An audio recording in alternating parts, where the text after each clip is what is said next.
क्या चीजें आपकी हमारी इस एग्जीबिशन में इजीली बिक जाएंगी, क्या चीजें लाने का आपको वहां पर फायदा है और कौन सी ऐसी चीजें हैं जो वहां पर नहीं बिकेंगी। आज हम डिस्कस करेंगे 25 पैसे और 50 पैसे।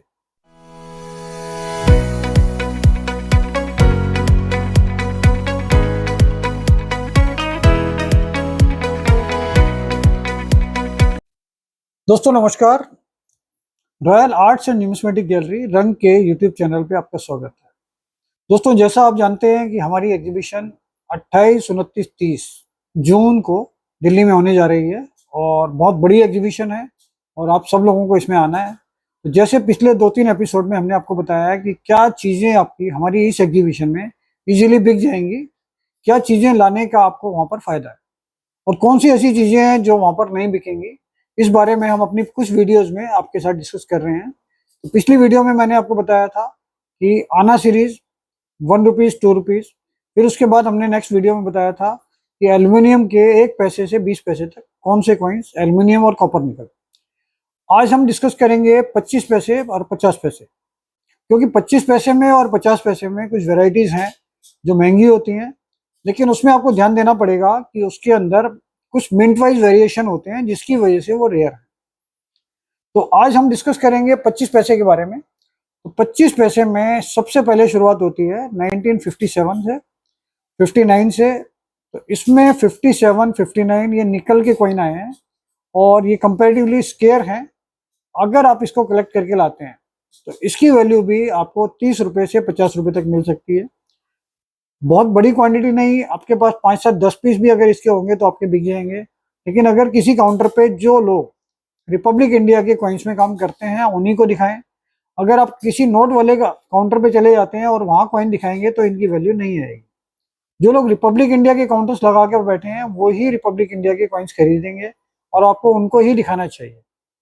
और ये चीज़ भी मैं आपको बताना चाहता हूँ, अगर कोई भी चीज़ आप लाते हो एग्जीबिशन के अंदर तो कुछ काउंटर्स वाले ऐसे होते हैं कि जो कॉइन्स भी और स्टैम्प्स भी, उसके बाद करेंसी भी, सब चीज़ें मिक्स में रखते हैं। तो उनका बेसिक नॉलेज लगभग सभी चीज़ों की होती है।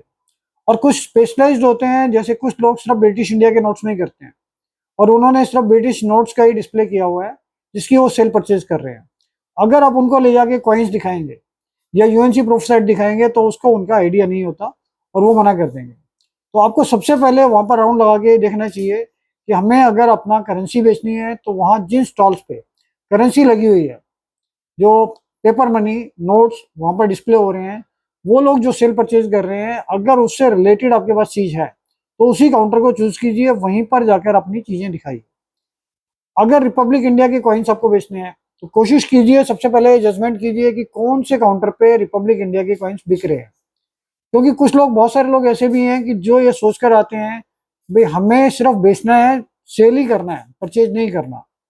तो आप उनके पास ना जाइए, उनसे पूछ लीजिए कि भाई आपको ये लेना है। अगर वो परचेज करने में इंटरेस्ट नहीं ले रहे हैं तो इसका मतलब वो सिर्फ सेल करने आए हैं। तो ऐसे भी कुछ लोग होते हैं। तो इस चीज़ का जजमेंट आपको एग्जीबिशन हॉल में जाकर हो जाता है। वैसे मेजोरिटी जितने भी डीलर्स आते हैं उनका सबका इंटरेस्ट होता है कि सेल भी करना है और परचेज भी करना है। लेकिन नॉर्मली क्या होता है कि बहुत सारे लोग कॉमन चीज़ें लेकर आते हैं, इसलिए वो मना कर देते हैं कि भाई हम परचेज नहीं कर रहे।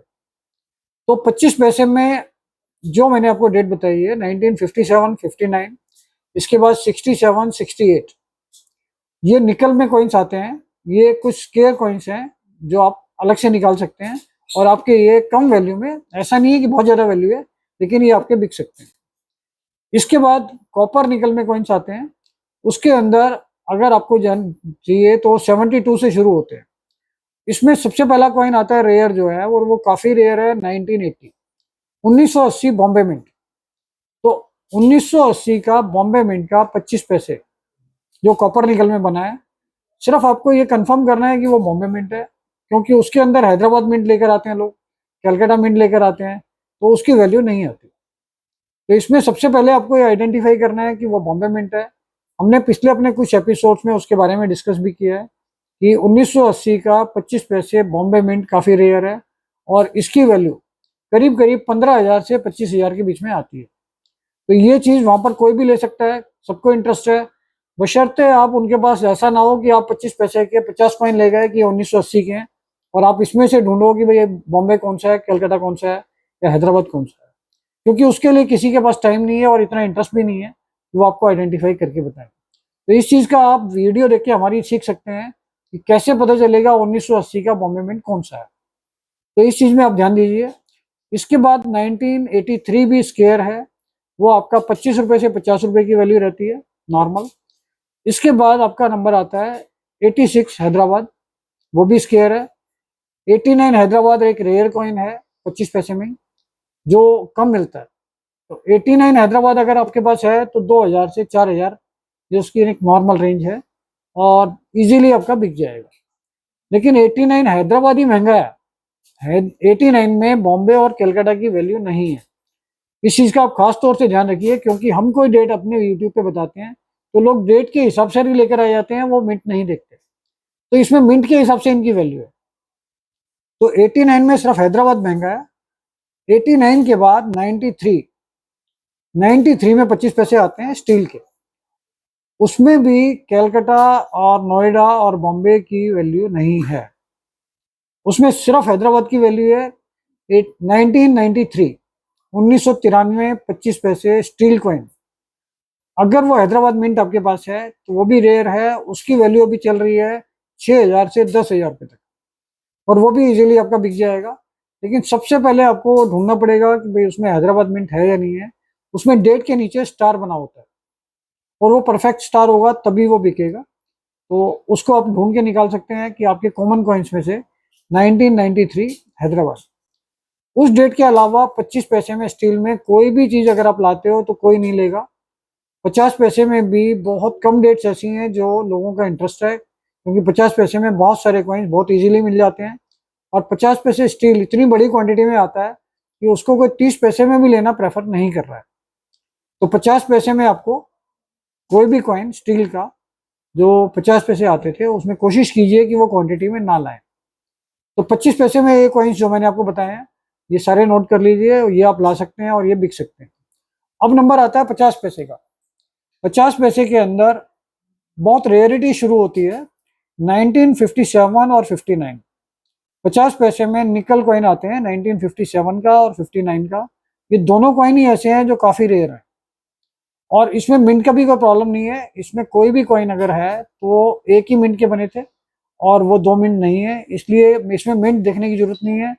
अगर इसमें 50 पैसे में आपके पास 57 59 डेट है तो आप मान लीजिए कि ये कम से कम 15,000 से 25,000 रुपये का एक कॉइन है।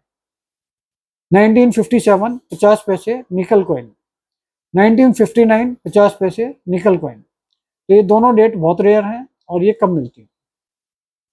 इसके बाद आप सीधा आ जाओ 67 68 भी कम आती है इसमें, वो भी कुछ वैल्यूबल हैं, बहुत महंगी नहीं है। तो उनको हमने पीछे लिया था 10 से 20 रुपए पर कॉइन के हिसाब से। तो ये चीज़ें भी अगर आप अपना कलेक्शन में से सॉर्ट आउट करते हैं तो इसको निकाल सकते हैं। 78 में एक आती है बॉम्बे मिंट, 1978 बॉम्बे मिंट, ये कॉपर निकल में आती है 50 पैसे। ये भी स्केयर और रेयर में आती है। इसकी वैल्यू भी करीब करीब 2000 से 4000 रुपये चल रही है अभी, तो ये भी आपकी बिक जाएगी। 78 बॉम्बे के बाद एक कॉइन आया है इसमें 1983, वो भी स्केयर में है और लेकिन उसकी वैल्यू जो है वो 200 से 300 रुपये के आसपास है। अगर वो रनिंग कंडीशन में है तो 150 200 रुपये में भी निकल जाती है। तो कंडीशन के हिसाब से उसकी वैल्यू वेरी करती है। इसके बाद इसमें आती है 83 में, हमें मिंट का कोई प्रॉब्लम नहीं है, एक ही मिंट आती है, तो 83 में मिंट देखने की जरूरत नहीं है। इसके बाद आता है 86 बॉम्बे, वो एक रेयर कॉइन है 86 बॉम्बे में, और ये कॉइन भी आपका 3000 से 4000 5000 रुपये तक बिक सकता है। अगर कंडीशन बहुत अच्छी है तो अच्छी वैल्यू मिल सकती है।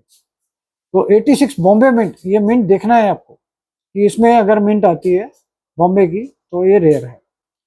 इसके बाद एक कॉइन आता है 1988 नोएडा, उसकी भी वैल्यू है और वो अच्छी वैल्यू है, वो इस टाइम पर 8 से 10,000 रुपये की चल रही है। लेकिन एक पहले भी मैंने आपको बताया था अपने पिछले एपिसोड में जिसमें हमने पूरी डिटेल्स एजुकेशन दी थी कि 88 नोएडा में एक तो पैटर्न के अंदर पूरा डॉट आता है, वो रेगुलर पैटर्न में पूरा बड़ा डॉट आता है। तो नोएडा मिंट में उस डॉट के ऊपर डबल डॉट आता है।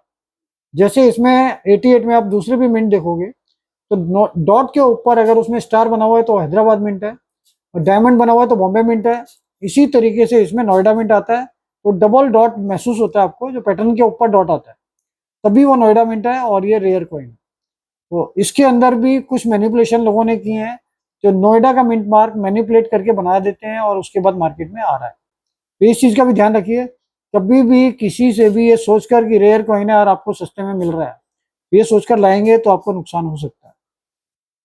इसके बाद इसमें आता है 1989 हैदराबाद मिंट, वो भी स्केयर है, उसकी वैल्यू भी 200 से 500 रुपये चल रही है। तो 1989 का हैदराबाद मिंट 50 पैसे, ये भी आप निकाल के ला सकते हैं, ये चीज भी वहां पर बिक सकती है।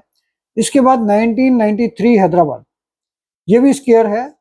इसके बाद 1997 हैदराबाद, ये भी स्केयर है। तो ये कुछ स्केयर कॉइन्स हैं जो आप अपने कलेक्शन में से छांट के ला सकते हैं। अगर ये कॉइन आप छांट कर लाते हैं तो जितने भी वहां पर रिपब्लिक इंडिया के कॉइन के स्टॉल हैं, वो अगर आप सिलेक्शन लेकर आते हैं और उनको बताते हैं कि भाई ये लिस्ट है और ये रेयर कॉइन्स यूट्यूब चैनल पे हमने देखे थे, रंग के यूट्यूब चैनल पे, अगर आप स्पेसिफाई करोगे तो ईजी रहेगा, क्योंकि बहुत सारे यूट्यूब चैनल उसके बारे में गलत बताते हैं, जिसकी इन्फॉर्मेशन सही नहीं देते और उसके बारे में कोई आपको विश्वास भी नहीं करेगा। तो अगर ये चीजें जो हमने आपको बताई हैं लिस्ट में और इनकी वैल्यूएशन बताई है, तो इसके हिसाब से किसी किसी की परचेज में आपको ऐसा हो सकता है कि 60%, 70%, 80% इस वेरिएशन पर वो ले सकते हैं। लेकिन ऐसा नहीं है कि वो बिल्कुल मना करें कि भाई ये चीज हम लेते ही नहीं है। अगर वो चीजें आपकी कभी भी कहीं नहीं बिकती एग्जीबिशन में, तो हमारा अपना काउंटर भी होगा वहां पर, हम भी ये सारी चीजें वहां पर खरीदेंगे। तो हमारे काउंटर पे हमारा स्टाफ होगा या कोई भी अरेंजमेंट ऐसा होगा, ये चीजें आप हमें बेच सकते हैं। हमारी अपनी एग्जीबिशन में हम लोग बिजी रहते हैं, इसलिए थोड़ा सा डिफिकल्ट होता है मैनेज करना, लेकिन वहां पर फिर भी हम ऐसा प्रोविजन रखेंगे कि ये चीजें अगर आप एग्जीबिशन में ला सकते हैं तो हम वहां पर भी ये चीजें खरीदेंगे। तो अब इस एपिसोड में आपको हमने 25 पैसे 50 पैसे के बारे में बता दिया है। ये सारी चीजें जो हमने अपने पिछले 3 एपिसोड में बताई हैं, ये लगभग सारी चीजें हमने डेफिनेटिव कॉइन्स के बारे में, जो रेगुलर कॉइन्स हम डे टू डे यूज कर रहे हैं, उनके बारे में बताया है। अगले एपिसोड में हम आपको बताएंगे कमोमरेटिव कॉइन्स, जो ओकेजनली गवर्नमेंट निकालती है सर्कुलेशन में, उसकी इंफॉर्मेशन अब आपको अगले एपिसोड्स में देंगे। और करेंसी के बारे में भी जो भी एजुकेशन आपको देनी है, हमें जो नॉलेज आपको देनी है, वो अगले एपिसोड्स में हम आपको देंगे। तो इन चीज़ों को कंटिन्यू रखने के लिए इस चैनल को लाइक कीजिए, सब्सक्राइब कीजिए, जिससे हम ज़्यादा से ज़्यादा लोगों तक ये पहुंचा पाएँ। थैंक यू दोस्तों। ये QR कोड हमने इसमें यूट्यूब चैनल पे दिया हुआ है, इसको स्कैन कीजिए और सारी इंफॉर्मेशन जो भी आपकी रिक्वायरमेंट है वो आप हमें दीजिए, हम आपका सोल्यूशन निकालेंगे।